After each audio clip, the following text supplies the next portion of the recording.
Bom dia, boa tarde, boa noite. Oi, pessoal. Hoje a professora está aqui para revisar um tópico muito importante que fala sobre a radiciação. Muito bem, o que é uma radiciação, né? Primeiro vamos lembrar os símbolos, né? A professora vai pegar aqui a raiz quadrada de 36. Como eu sei que é uma raiz quadrada? Aqui, na verdade, existe um número transparente, que é o número 2, e esse número representa o índice. Então, esse número pequenininho que fica aqui, ele é chamado de índice, certo? Muito bem. Dentro aqui a gente tem o radicando e a resposta será, nesse caso, o número 6. Quem é o número 6? É a nossa raiz, certo? Muito bem. Esse símbolo que parece a letra V tortinha, a gente chama de radical. Quem está aqui dentro é o radicando e aqui fora o resultado da conta é a raiz. E da onde vem essa resposta? Essa resposta vem da multiplicação do 6 por ele mesmo. 6 vezes 6 é igual a 36. Então, aqui vem a primeira conclusão. Nós podemos dizer que existe a raiz quadrada de 36 e que ela é igual a 6, por quê? Porque 6 vezes 6 é igual a 36. Essa é a primeira situação que nós precisamos compreender. Só que essa radiciação que a gente vai estudar, ela é do conjunto dos números inteiros. E lembra que o conjunto dos números inteiros tem números positivos e negativos? E ainda o zero também? Então, vamos pensar nessas situações, né? Quem é que tem raiz quadrada por definição? Todo número que for quadrado perfeito. Vamos anotar essa informação aí no nosso coraçãozinho. Todo número quadrado perfeito tem raiz quadrada exata. Como assim, professora?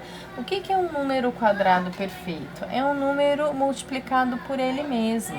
Por exemplo, 0 vezes 0 é igual a 0. O que isso implica, né?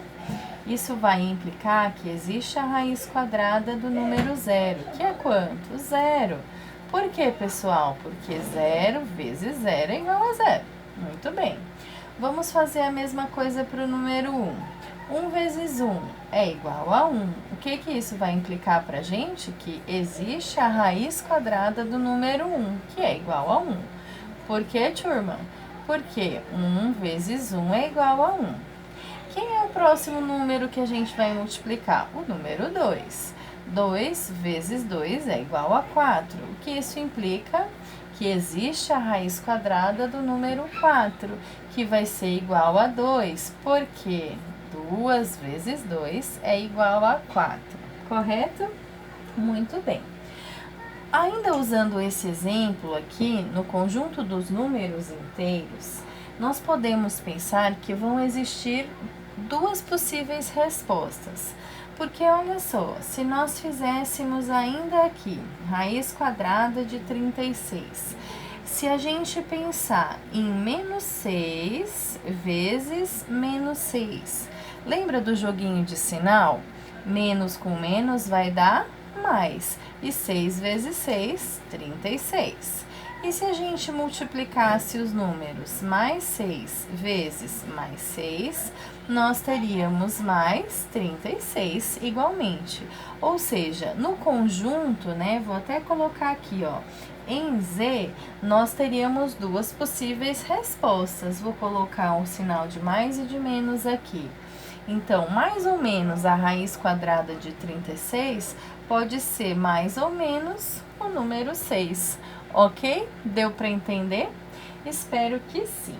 Bom, agora vamos tomar alguns cuidados que às vezes fazem a gente cometer alguns erros. Mas não a gente, que agora Depois dessas dicas, vocês vão estar mega espertos. Olha só. Se nós perguntássemos para vocês, então, alguns cuidados, né? Que a gente precisa ter com atenção. Cuidados. A raiz quadrada de 28, no conjunto dos números inteiros, ela vai existir? Será? Vamos pensar. Quem são os números mais perto que a gente conhece daqui? 5 vezes 5 é 25. Então a gente sabe que existe a raiz de 25. Mas a próxima multiplicação de números inteiros, 6 vezes 6 será 36. Então existe a raiz de 36. Tá vendo? A raiz de 28, ela existe, ela tá nesse intervalo, mas não no conjunto dos números inteiros, porque não existe nenhum número inteiro que multiplicado por ele mesmo vai dar 28. Então, no conjunto dos inteiros, não haverá uma resposta satisfatória para nós, correto? Outra situação que pode aparecer, a raiz quadrada de menos 9, isso pode? Isso também não pode, porque não vai existir nenhum número multiplicado por ele mesmo que dê menos 9. Veja, por exemplo, menos 3 vezes menos 3, porque eu tenho que multiplicar por ele mesmo. Menos com menos, mais. E se nós fizéssemos mais 3 vezes mais 3, também vai acontecer de dar mais 9. Então, também não vai existir no conjunto dos números inteiros, correto? Agora, vamos pensar em outra situação que pode aparecer também aí para a gente resolver. Existe a raiz quadrada de mais ou menos 121? Se o sinal, galera, estiver fora aqui do radical, beleza, a gente pode calcular.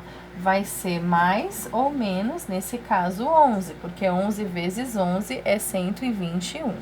Tudo bem? Então, se o sinal estiver dentro, não pode. Se for um número que não tem ninguém multiplicado por ele mesmo, que vai dar como resposta também, não pode. Agora a professora vai deixar aqui para vocês exercitarem. Está no livro texto, mas eu peço que vocês façam no caderno para exercitarem o pensamento, tá certo? Vamos lá. Os exercícios que estão no nosso livro texto na página 68. Até o nosso próximo encontro. Tchau, tchau!